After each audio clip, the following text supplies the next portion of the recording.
Princess Diana had dreams of starting a new life in California. She also wanted to make the world better through her humanitarian work. But details behind Diana's death reveal why those dreams were cut tragically short. Several accounts from the night that Princess Diana and Dodi Fayed died have insisted on one thing. Fayed was set to propose to Diana and had given her a $200,000 diamond ring that very day. While there was no confirmation that Fayed had given Diana the ring with the intent of marriage, there has been intense speculation that he did. Michael Cole, at the time a spokesperson for the Fayed family, later lamented to the Washington Post, "What that ring meant, we shall probably never know. If the planet lasts for another 1,000 years, people will still wonder about its significance." Express also supported this theory and noted in February 2021 that a receipt for an engagement ring was found in Fayed's flat. The ring was reportedly inscribed with the words, "Dis-moi oui," or "Tell me yes." Author Martin Gregory also told the outlet that Fayed was set to propose, though it's unknown if Diana would have accepted, as the pair had only been dating for a handful of months when they died. Princess Diana was interviewed by the BBC's Martin Bashir 2 years before she died. The interview was truly a unique one for a member of the royal family, as Diana bared all. She spoke about affairs she engaged in while married to King Charles III and about the affairs he had as well. Well, there were 3 of us in this marriage, so it was a bit crowded. Diana detailed how these relationships made her feel, as well as her role in the royal family. She also admitted to self-harm and bulimia during the interview. Ultimately, the interview and the subsequent fallout led to Queen Elizabeth II telling Diana and Charles they had to divorce.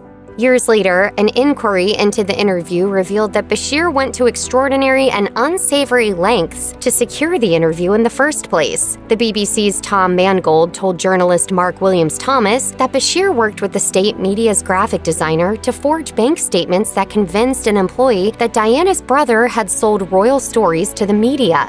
These bank statements were used in part to get the interview with Diana in the first place.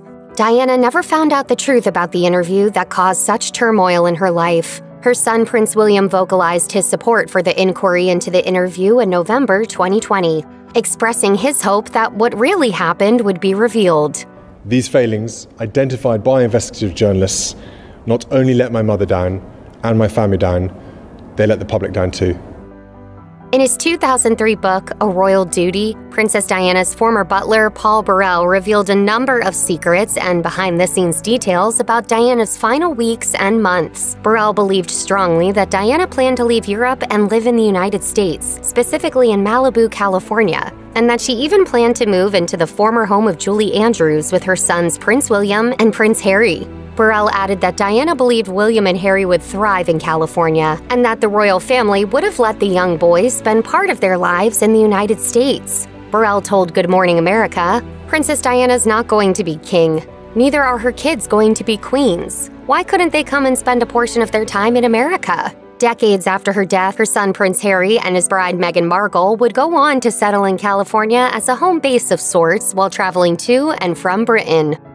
Another tragic element about Princess Diana's too short life is that she and her brother Charles Spencer reportedly weren't getting along well at the time of her death. In fact, Paul Burrell also wrote in his book that the two hadn't been close for about a decade. Yet, when Diana died, Charles, ironically, was the one who ended up with access to her estate and who made several decisions that even Diana's sons reportedly disagreed with. One such decision was the transfer of Diana's wedding dress to the Spencer family home, which Burrell said Prince William was opposed to. Burrell told Good Morning America, "They have not inherited their mother's estate yet, so in the meantime, guess who's in charge? The Spencers." Burrell also told the media outlet that Diana had asked to live at her family's estate, but that her brother had told her no. As Burrell put it to Good Morning America, "It was his flesh and blood, for goodness sakes. He found a place for her when she died, but he couldn't find a place for her when she was alive." Princess Diana is known for changing the face of the royal family and is credited with being a force for good for the institution of the monarchy itself.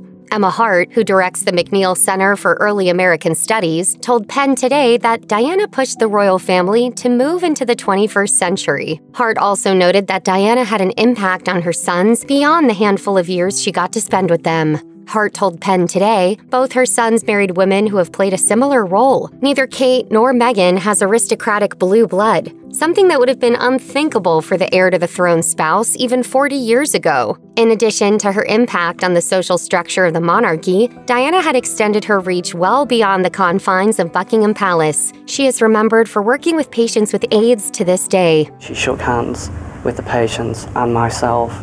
As Hart explained to Penn Today, perhaps one of Diana's most important contributions was to show that the royal family could affect real change in the world. Journalist Mark Williams Thomas made a documentary titled Diana: The Ultimate Truth in 2022. In the film, Williams Thomas explored Diana's death and detailed how she passed away. At one point, Williams Thomas spoke with cardiac surgeon Tom Treasure, who examined the details of the car accident that claimed Diana's life. Treasure explained that Diana, who wasn't wearing a seatbelt when she died, had suffered a heart injury in the crash. It appeared that Diana was sitting sideways in the car when it crashed, and that the injury itself wasn't necessarily fatal if the circumstances of Diana's death had been different. Treasure said in the documentary, Diana was taken from the car, and she was conscious when they took her out. Her circulation was in trouble, fast pulse, and low blood pressure, indicating internal bleeding. Medical professionals took Diana to Petit-Salpêtrière Hospital with additional injuries, including a concussion, broken arm, and cut thigh. Doctors at the hospital spent 2 hours working to repair Diana's heart, hoping to stimulate it to beat the way it should. Ultimately, she died at 4:53 a.m. on August 31st, 1997. Princess Diana wasn't the only one who died on August 30th and 31st. Her boyfriend, Dodi Fayed, and the car's driver, Henri Paul, were killed instantly when the vehicle crashed. They also left behind family members who continue to mourn their loss. And some believe that Fayed might have even left an infant daughter. In February 1998, the Daily Record out of Scotland spoke to Diane Holliday, who claimed that her daughter Marnie was conceived during a nearly year-long affair that she and Fayed had. According to the paper, Marnie was born in the United States and placed for adoption, which Holliday claimed made Fayed angry. She went on to state that Fayed gave her £75,000 after she told him she was pregnant. Holliday also claimed that she and Fayed both understood their relationship was not rooted in love for one another. Despite that, Fayed paid for her older children to attend school and told her she didn't need to worry about getting pregnant because of low sperm count. Fayed was initially pleased with her pregnancy. He reportedly didn't argue when she said she'd get an abortion. Holliday changed her mind, and Marnie was born in November 1996.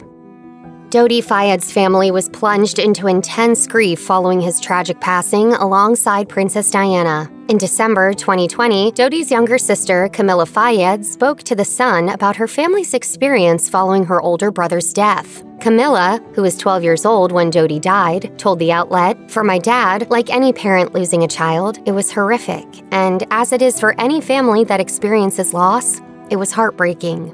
She went on to add that the family had to contend with the ultra-public nature of Dodi and Diana's deaths, which impacted their ability to cope behind closed doors as a family. Camilla added that it's not possible for the deaths to feel like something that can be moved on from. She told The Sun, "It's never going to be distant because it's obviously affected my family in such a profound way." There are two significant factors that led to the deaths of Princess Diana, Dodi Fayed, and Henri Paul on that late August night in 1997. Paul, the driver of the car, was well over the legal limit for alcohol. On top of that, the trio's car was heavily pursued by photographers on motorbikes who were driving recklessly and contributed to Paul's loss of control. In the days following Diana's death, the paparazzi had been waiting for Diana and Fayed for hours before they headed out for their final trip. The first photographer had stationed themselves outside the Ritz around 5:30 p.m. that night, and more showed up after Diana went shopping down the Champs-Élysées that evening. The pair had already ended their vacation early due to paparazzi intrusion. They made plans to travel approximately 30 minutes away for their last night in the city. Fayed asked his regular driver to take a separate car in an attempt to foil the waiting photographers. Paul was added to the journey at the last minute, and he ultimately lost control of the car in the tunnel at the Pont de l'Alma. Ultimately, blood analysis found that Paul was well over the legal limit the night of the fateful crash.